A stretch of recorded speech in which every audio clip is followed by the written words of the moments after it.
प्यारे बच्चों, मैं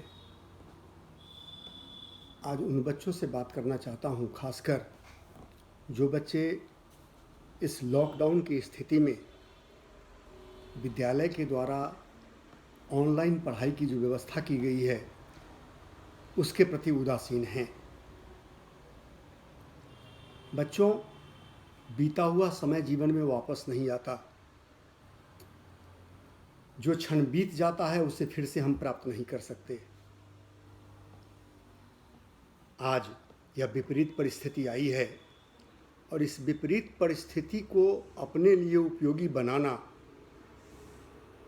हमारा सबसे बड़ा कर्तव्य है, हमारा सबसे बड़ा दायित्व है। अगर हम ऐसा कर लेते हैं हमारा जीवन सफल है, अगर नहीं कर पाते हैं तो हमारे जीवन का इतना समय बेकार चला जाएगा। इस बात को हमें समझना चाहिए। हम वह तो नहीं दे सकते जो हम वर्ग में आपको देते हैं। वर्ग में जब हम पढ़ा रहे होते हैं, बच्चों पर हमारी दृष्टि होती है, बच्चों से हमारा सीधा संवाद होता है और हर बच्चे की मन स्थिति को हम भांपते हैं। किस बच्चे को किस चीज़ की ज़रूरत है, उस बच्चे की रुचि के अनुसार उसको हम प्रोवाइड करते हैं। लेकिन अभी हम दूर से आपको पढ़ा रहे हैं। अगर इस पर थोड़ा सा आप ध्यान देते हैं, आपका बड़ा विकास होगा। जब वर्ग सामान्य स्थिति में चल रहा होता है, अपनी हर समस्या के लिए शिक्षक पर हम आश्रित होते हैं। लेकिन अभी जब आप हमसे दूर हैं, हम जो पढ़ा रहे हैं वह सिर्फ आप सुन रहे हैं, हमसे कोई प्रश्न नहीं कर सकते। ऐसी स्थिति में अगर आपको कोई ज़रूरत पड़ती है तो आप अपनी समस्या का समाधान खुद करते हैं।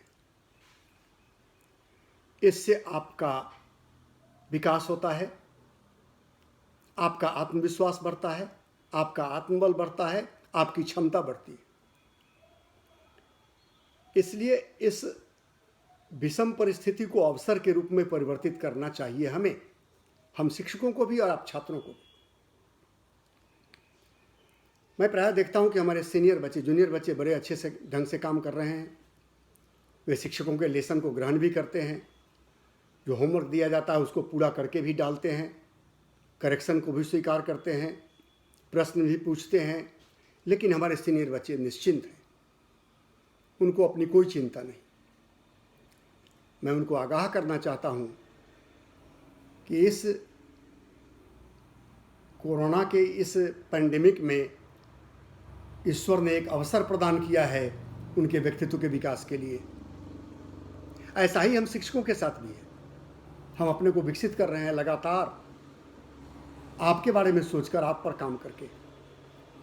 आपको भी अपने बारे में सोचना चाहिए। इसलिए प्यारे बच्चों, आप जब काम करते हैं, आप जब हमको देखते हैं, हमको पढ़ते हैं, हमारे द्वारा दिया गया काम करते हैं संपादित, हमारा उत्साह बढ़ता है। हम ज़्यादा उत्साह से आपके लिए काम कर पाते हैं। अब अगर आप ऐसा नहीं करते तो हम उस उत्साह से काम नहीं कर पाते जिस उत्साह से हमें काम करना हो चाहिए। इसलिए क्यों नहीं हम अपना काम करें, क्यों नहीं अच्छी तरह संपादित करें, ऑनलाइन जो बातें कही जाती हैं उसको पढ़ें, समझें, जो गृह कार्य दिया जाता है उसको पूरा करें, टेस्ट जब आयोजित किया जाता है टेस्ट के प्रश्नों का उत्तर लिखकर भेजें। इससे आपका सम्यक विकास होगा, आपका समुचित विकास होगा।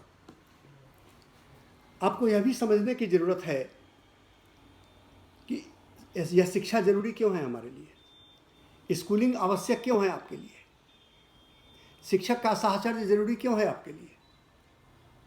हम शिक्षक सिर्फ आपको पढ़ाते नहीं, किताब की बातें सिर्फ नहीं बतलाते। हम एक ही पाठ पढ़ाने के क्रम में अलग अलग बच्चों को उसमें से किन चीज़ों की ज़रूरत है वह बताते हैं वर्ग में, जो हमारे लिए अभी संभव नहीं हो पा रहा है। हम वर्ग में बच्चों की मन स्थिति देखकर हम मोड़ देते हैं पाठ की दिशा को उधर जिधर उस बच्चे को हमें मोड़ना है। खैर, तो बच्चों, मैं यही कहना चाहूँगा कि आप सभी, हमारे सीनियर बच्चे खासकर जो इग्नोर कर रहे हैं ऑनलाइन पढ़ाई को, वे ऐसा न करें। वे अपने सुझाव भी भेजें। आपका सुझाव जब आता है तो हमें बड़ा अच्छा लगता है, हम उसको लागू करने का प्रयास करते हैं और जो कुछ काम दिया जाता है उसको करें। हर विषय के लिए हमने रूटीन बनाया हुआ है, उसके अनुसार हम लेसन डालते हैं, आप उसको फॉलो करें। जिस किसी बच्चे को कोई कठिनाई हो, पढ़ाई के क्रम में कोई सुझाव देना चाहता है, व्हाट्सएप पर अपना सुझाव भी रखे। ज्ञान अपने वर्ग के व्हाट्सएप पर सुझाव रखे, हम उसको लागू करें। बच्चों, अलग अलग पाठ जब हम पढ़ते हैं, एक शिक्षक के रूप में जब मैं पढ़ाने जाता हूँ, अलग अलग पाठ या हमारे शिक्षक पढ़ाने जाते हैं, तो सबसे पहली दृष्टि उनकी इस बात पर होती है कि उस पाठ को पढ़ने से हमारे बच्चों को क्या फ़ायदा होगा।